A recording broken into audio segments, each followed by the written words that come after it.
the issue.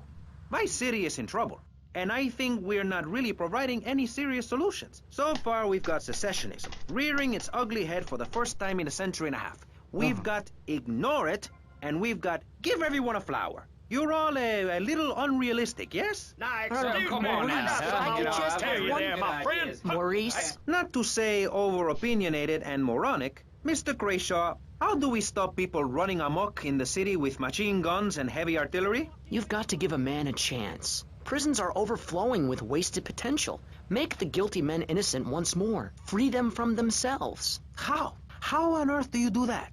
Well, you could let them off. Marvelous. Great. That's a sensible plan. Then they wouldn't be guilty anymore. We've been doing that for years, you idiot. How do you think we keep prison costs down? They ain't by magic or cooking the books. We save that for education. But, as in most things, we in government are saving money so that you don't have to.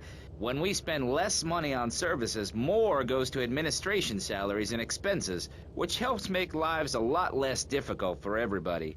It's about sharing. Sharing your taxes out amongst a select few. That's why I worked so hard at school, so I could reap the rewards now. I thought you worked hard at school because the other kids laughed at you and called you a square. That's a damn lie.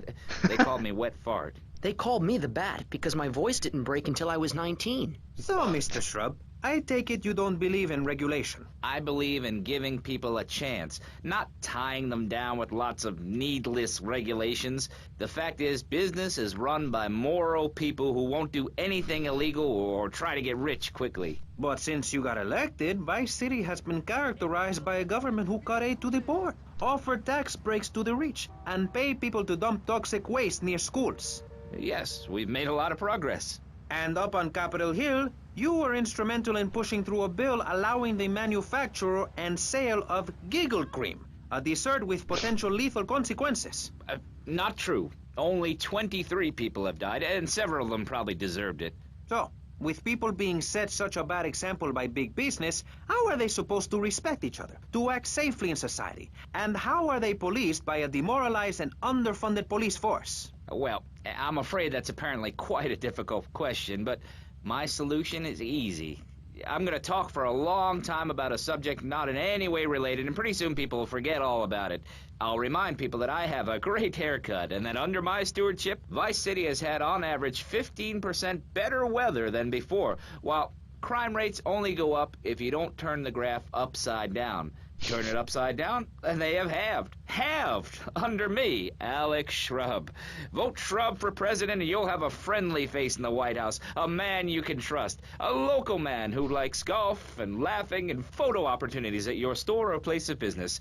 Just send me a letter. I'll send you an automated photocopied response. We call it democracy, and that's where the money goes. Just a minute. Don't interrupt. Let me finish. But you're not... This man won't let me speak. You, Shorty, shut up and let me speak. I'm taller than him, ladies and gentlemen, by at least 3 inches, which means I'm a lot more respectable looking. Everyone knows politicians lie and steal and cheat, but at least with me in charge, you know I look good and I have a very supercilious manner. Besides which, I've been abroad, and I prefer it here because I'm a man of the people. Vote Shrub. You'll get richer, and you won't feel guilty about it. Enough! We're running out of time, and you completely failed to answer the question. I'm a professional. That's my job. And Mr. Hickory, what about you? All right. These problems are typical of what happens with an open border to the north. The state is filling up with trash. People who can't tell the difference between a swamp and a marsh. Guys who don't know the first thing about the legality of marrying within the family. That's why we need a river. People, I'm telling you, pick up your spades, go into your garden, start digging as deep and as far as you can. Pretty soon the whole state will be flooded and ruined, and then they'll have to leave.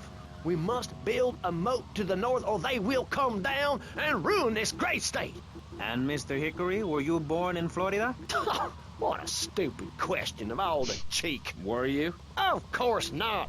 No one's been born in Florida since 1877, but I've been here for 5 years, which is a very long time. Yes, it is. A very long time. Almost as long as this show.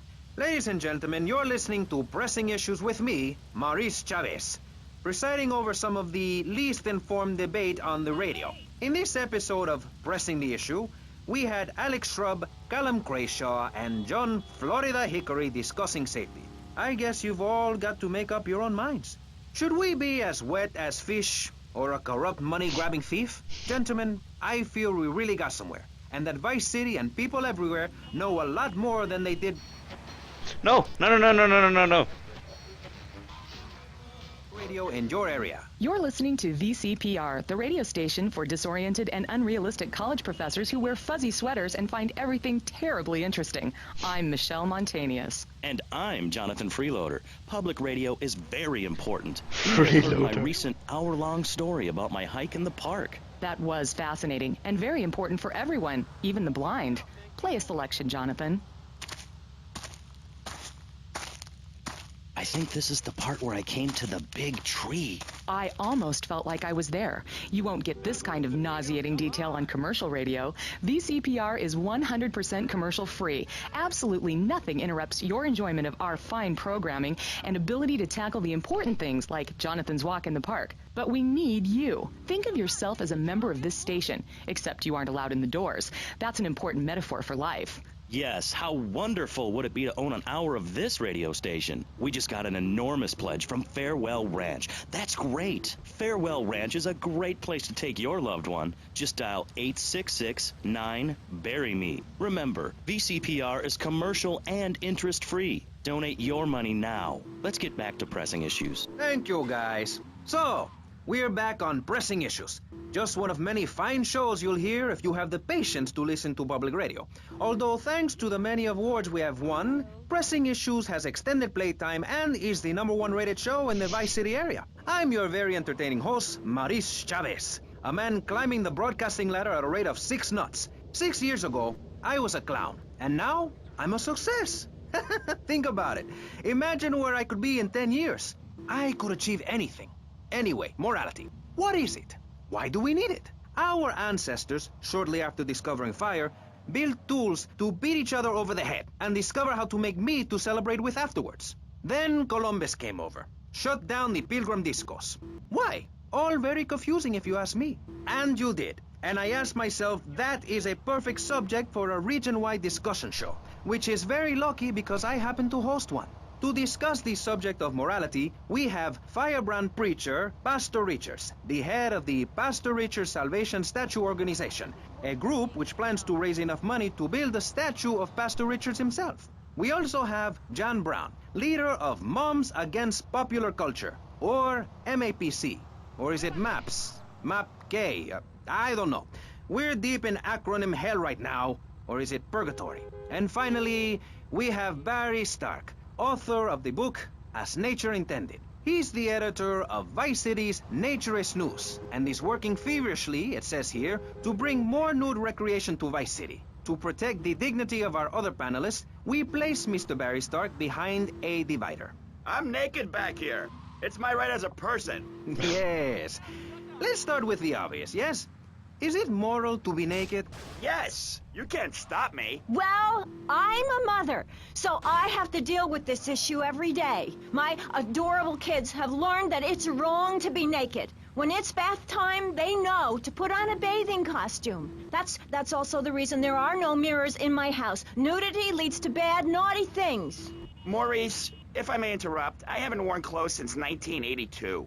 Clothes are seriously unnatural. Didn't you guys learn anything from the 60s? I had a revelation when I was on holiday in Germany. I'd always felt very constricted. Then it hit me like a slippery fish. Clothes are plain wrong. When you're born, you're not wearing any clothes. When you die, you're not wearing any clothes. I'm going to have to interrupt you there. What if you die at work? What if an enormous piece of machinery falls on you while you're working? Clothes lead to immorality. Nudity stops people from fighting. Have you seen an issue of National Geographic lately? People around the world are nude. You don't want to shoot a machine gun or a howitzer or a flamethrower if you're naked. It could burn or scald in quite a personal fashion, quite frankly. Have you been to the zoo? Animals are naked. If everyone were naked, there'd be no war. Everyone's complaining about crime and the theft of cars in the city. No one's ever stolen my car. No one's ever pickpocketed me. They've never even tried. That's because you're a degenerate loony. If the police were naked, it would set a great example to everyone. You can direct traffic and eat donuts entirely in the buff.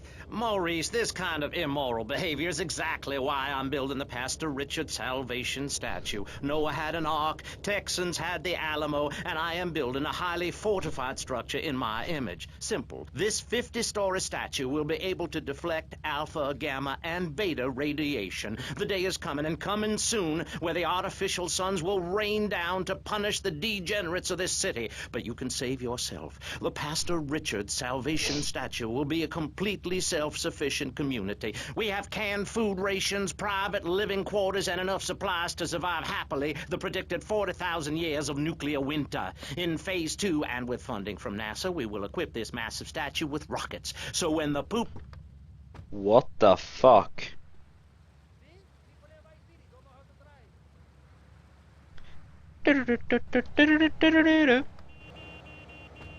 Affluent people ruled by me. Will there be naked people? No, turd brain. It's more like corrupt people like you we're shielding ourselves from. Liberals, degenerates, the Welsh. They're the ones responsible for the nightmare Vice City is today. The crime in the streets, the parties, the children born out of wedlock to a future of hopelessness. Anyone who does not agree with me is mentally sick and should be shot, I'm afraid to say. We need to build a place to escape these transgressions.